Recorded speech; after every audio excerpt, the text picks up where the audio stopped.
Welcome to another episode of the Swamp247 podcast. I am your host, Graham Hall, joined by my co host, Jacob Rudner, and it's here. Florida's first SEC road trip of the season. We are here to talk about it. The Gators are going to Lexington, Kentucky to take on the undefeated Wildcats, a team that has had Florida's number the past 2 years, has won 3 of the past 5 matchups. And this used to be such a lopsided contest. Florida fans could go back more than 2 decades of handing the Wildcats losses in this series. This was not seen as a competitive matchup for a long time when Florida had the upper hand on the Wildcats, but that hasn't been the case for the past few years. Like I mentioned, Mark Stoops has been one of the longest tenured coaches in the SEC, I think just behind Nick Saban. Now he has turned that program absolutely into a competitive one in the SEC East. They've been ranked multiple times over the past couple years, and they have benefited from the transfer portal year in and year out since it has been a big thing in college football, and that is absolutely the case this season. So without further ado, we are here to talk all about the Wildcats. If you haven't seen our coverage at swamp247.com, make sure you check it out. Scouting preview, features on the Gators and the Wildcats, what to look for, how to watch. It's all there at swamp247.com. And we're going to dive a little bit into it here with Mr. Rudner. Let's just go right into it, Jacob. This Kentucky offense, I think so much of the focus was about Devin Leary, but they've added some other pieces there. What do they do well? What kind of challenger does it look like they're going to pose for this Gators defense come Saturday? Yeah, this is a good unit. They are averaging 38 points per game, and I will preface everything that I say in my review of Kentucky with this disclaimer. This is a Kentucky team that is 4-0 and 1-0 in the SEC.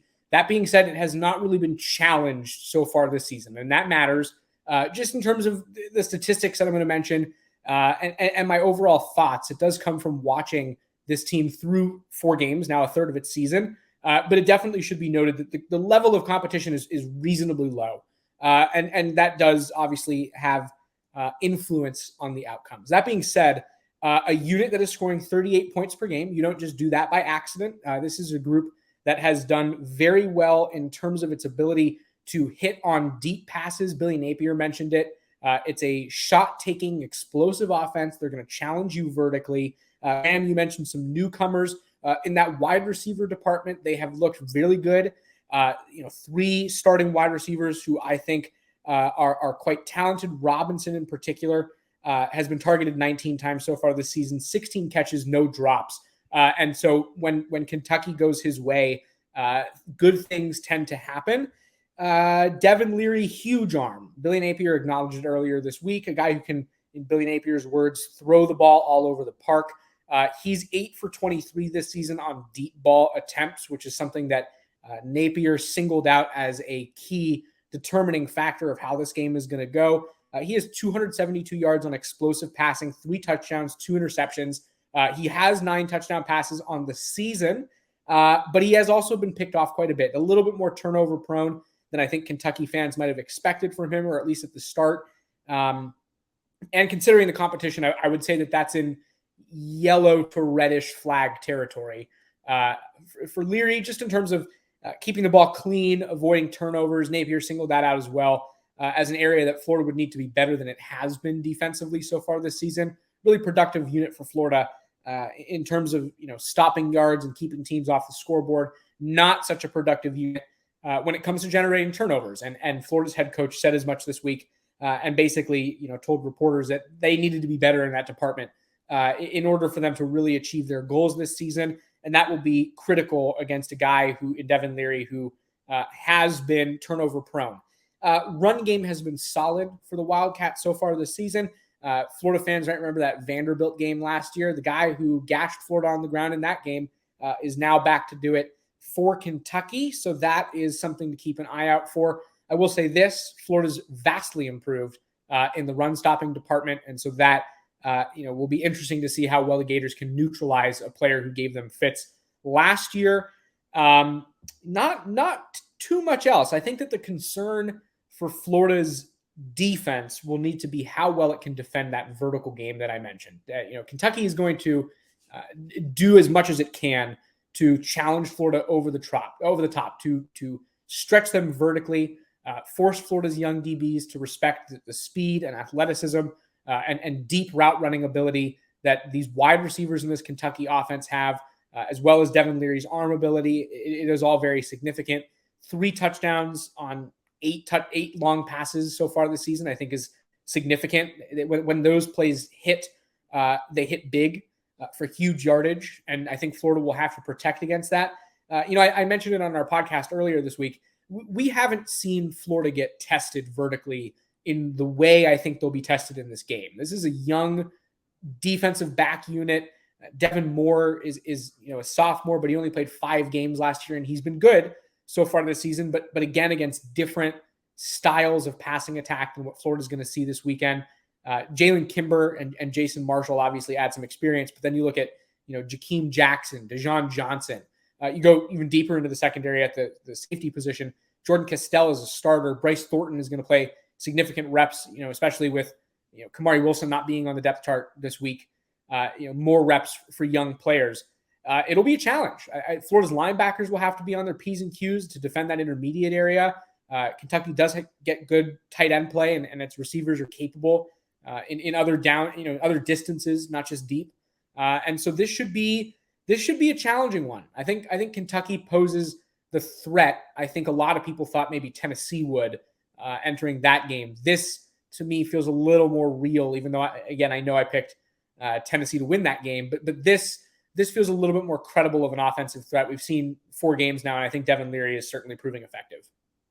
We've certainly seen the threat that Liam Cohen coached offense can pose for a team, and his return, I think, was absolutely massive for the Wildcats this season. One of the big additions, I think, that maybe flies under the radar as well. And then you mentioned Davis, getting him from Vanderbilt. I think his ability, one of the more underrated rushers in the SEC last season, and now he's at a place in Kentucky that is used to having backs who just produce, who maybe don't get the claim they deserve. And so I think that absolutely is going to be a factor. And they're going against a Florida defense that is very highly rated against the run this season, maybe a little bit less so against the pass. So look for Florida, that real big key to the game, to be, like you said, Jacob, how Florida defends against the pass. I think that's going to be a huge key to the game.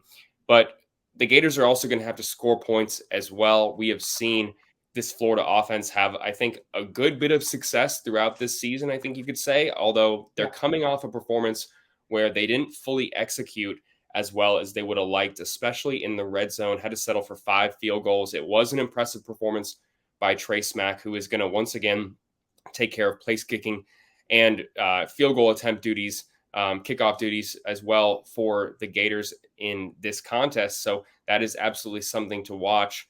But for an offense that struggled to execute last week against Charlotte is maybe looking to have a more impressive performance, what are they going to have to deal with from this Kentucky defense, and what does this Wildcats defense do well so far this season?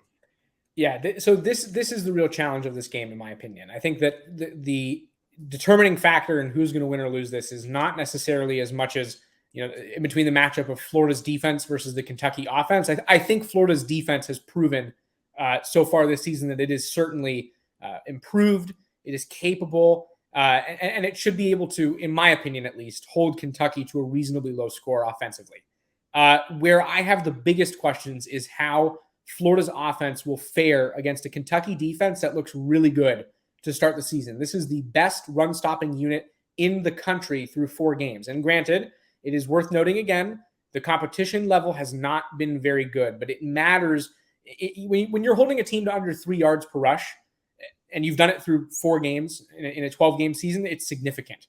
And granted, yes, Florida has a much more potent rushing attack, in my opinion, than the teams Kentucky has faced to date so far this season. But the success, it matters. And people can nitpick about Florida's results too. If 2 of Florida's games have come against McNeese, which is one of the lesser competitive FCS teams that an SEC team will face this season, and Charlotte, which entered that game ranked fairly lowly, and that Florida offense really struggled, especially in the red zone in that game.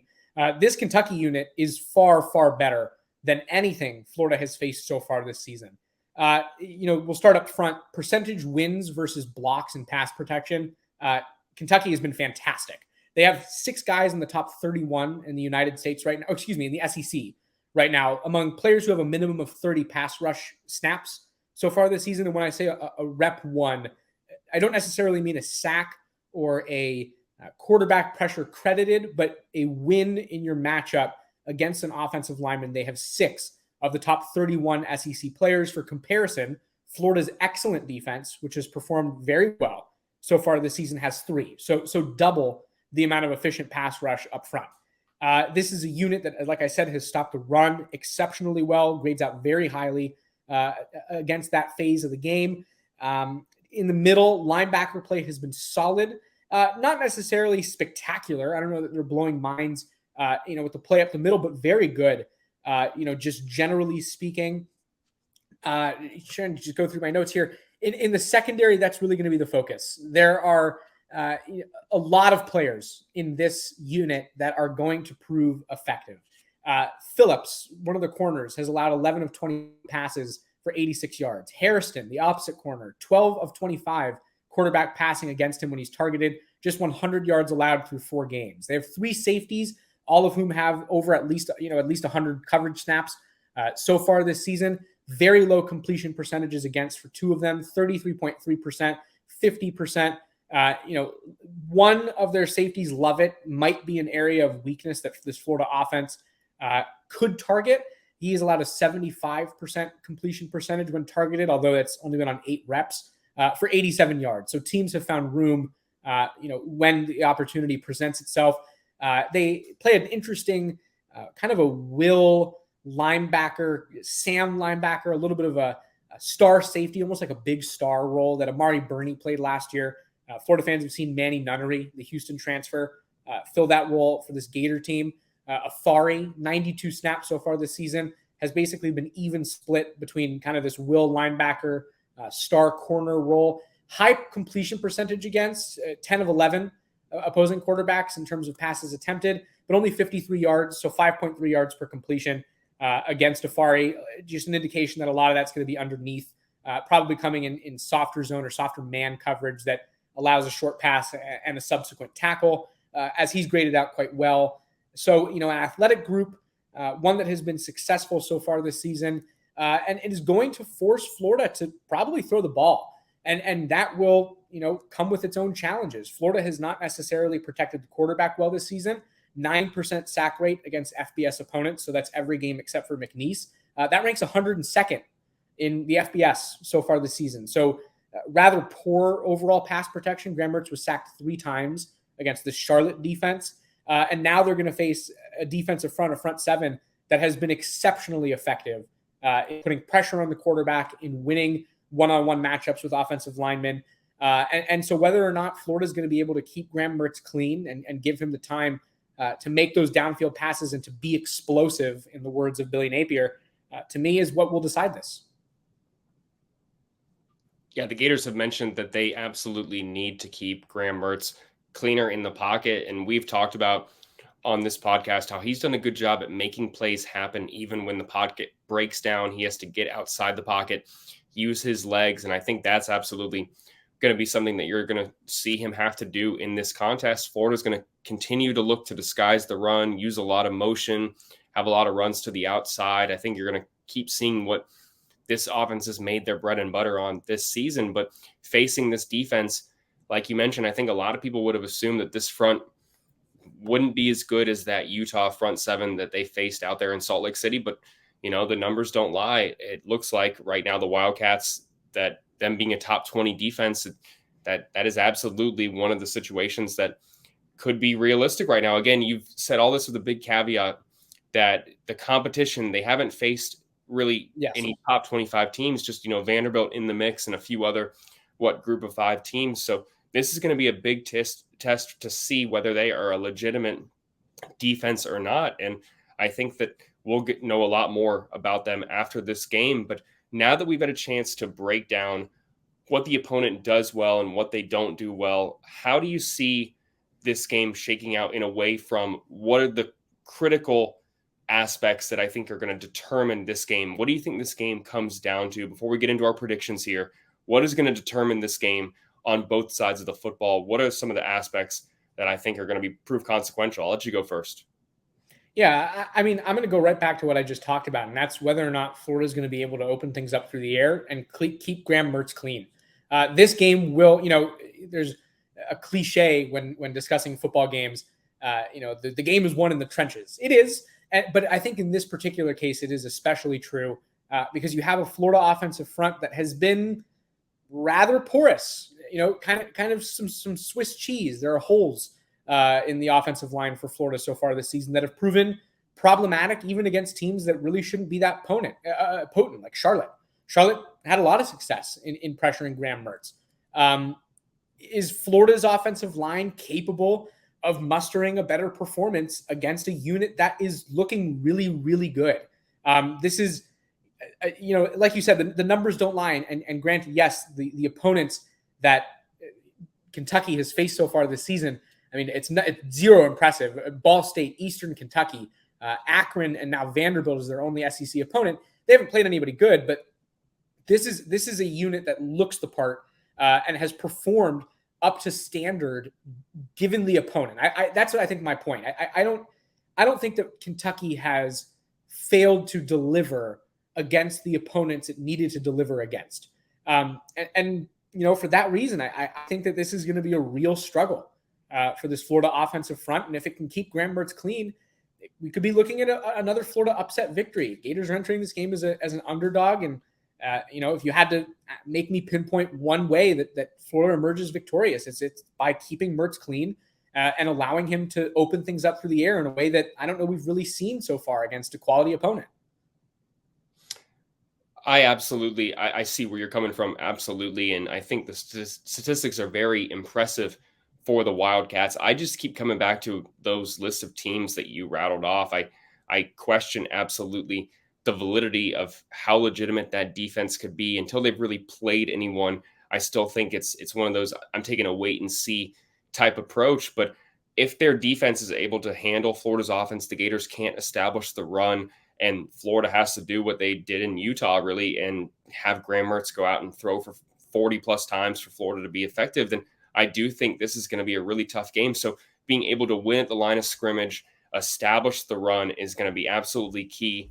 I think play calling is massive. I think that Billy Napier 2 weeks ago, after calling one of his best games against Tennessee, I think that you need another performance like that from your head coach. You can't be affected by the road environment. I know that we've hardly even talked about the road environment at Kroger Field, and not to really say it's going to be a massive factor, but fans do remember the last time the Gators went up there, they definitely dealt with 15 procedural penalties. Now, there were a lot of things to do with that. They were coming off of COVID, hadn't really played in a full stadium on the road before because, 75% capacity. And then you go to Kentucky, a lot of new guys who haven't played on the road.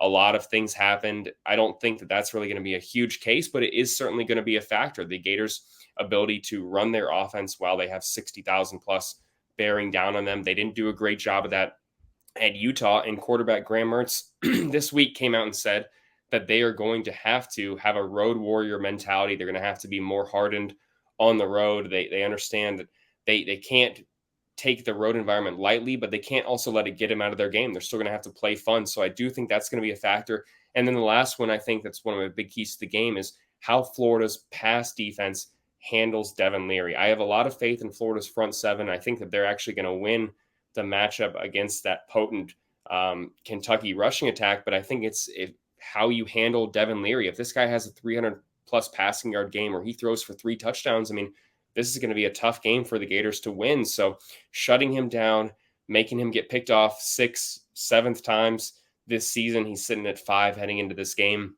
You mentioned turnovers. If the Gators can get a big one, that is absolutely, I think, a game-changing situation, intangible, just like that Tennessee game was. I had predicted that the Gators were going to get a critical turnover against Tennessee, against a quarterback in Joe Milton, who hadn't really turned the ball over much. And to see that come to fruition, we saw how impactful that was on the game. The Gators were able to capitalize on that scoring drive, and that was absolutely a play of consequence. Then we got in the second half. So with all that said about our keys to the game, Jacob and I are going to give our initial predictions on where we think things stand for this Florida team when the 60 minutes of football have been played, how we think this thing shakes out. I think we may be a little bit split in this one. I'm going to go ahead and go first, though. I'm going to say that the Gators pull out a 24-20 victory in Lexington. I think it's going to be a very, very narrow contest. I think special teams is going to play a factor, but I think you're going to see Trevor Etienne once again show what kind of weapon he can be. I think he's going to have a 100-yard game on the ground. I think he's going to be effective against this Kentucky defense that I think is maybe not as good as the numbers indicate. And I think that Florida ends up getting another clean game from Graham Mertz. It's not going to be perfect. I think they could still deal with some penalties, some procedural issues, but if they can extend drives, eat up 7-8 minutes of game clock, get a turnover, establish the run, I think that Florida ends up winning this game. I'm going 24-20 right now. Jacob, where are you leaning? This is a tough one. I've gone back and forth on this all week. I've been dreading this Thursday evening podcast recording because I have really honestly struggled to make a decision. I can see a lot of merit to what Graham just said. I think that this is a Florida offense that has looked okay, all things considered, so far this season. Had some really bright moments, but it's also had some really dull moments. This is a Florida defense that looks really good, really, really good. But this is a road test, and it's sometimes the talent doesn't always travel. There are complications that come with going on the road and having to deal with that environment and the pressure that comes with that and the support swinging in a direction that you haven't felt since week one when it was a disaster for Florida on the road. And granted, Florida's defense performed well, but its offense didn't really show up in Salt Lake City. And so those are all things that have come to mind over the last couple of days for me. Where I've settled, though, is this. I have it at 21-17 Kentucky. And it comes down to this for me. I worry about Florida's ability to keep Graham Mertz clean in this contest. I think if I had seen Florida really offer lights out pass protection in its win over Charlotte, and it allowed for some more efficient, clean offensive operation, I would have been a lot more encouraged and probably leaning more towards an upset. But I struggle to generate the confidence necessary that this offensive line is going to stop what is a very deep and very experienced and talented defensive front that frankly looks really good. And yes, I understand that it has come against lower level opponents, and that has to count for something. But again, Florida, in the same way that Kentucky has succeeded against lower level opponents, Florida kind of put a dud out there against Charlotte, against a lower level opponent in terms of its pass blocking and offensive production overall, just one touchdown. And so being on the road, facing what I think is at minimum a solid defense, you have to deal with the crowd. You have to clean up the operational issues that Florida had offensively.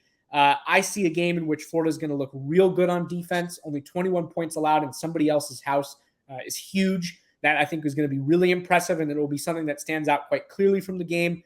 But I think, and I'm not confident about this pick, but I think Florida's offense is in a position to maybe leave something to be desired on the road. Well, there you have it. I think we both agree that this is going to be a close game, 4-point outcome for both of us. We see it going different directions. Look for more predictions from the Swamp247 staff tomorrow. We'll have it all over on the site where you can check out a little bit more of our opinions fleshed out, as well as from staff members from Blake Alderman and from our intern Donovan Kaiser. Make sure you check that out. And we'll be back next week to recap this Kentucky game and start looking ahead at what the Gators got to contend with next week's matchup against Vanderbilt, which will be homecoming for the Gators. So stay tuned to swamp247.com. Tons of content coming to you from Lexington. Jacob and I will be up there for this noon kickoff against the Wildcats. And we'll be back next week with another episode. Thanks for listening. We'll see you later.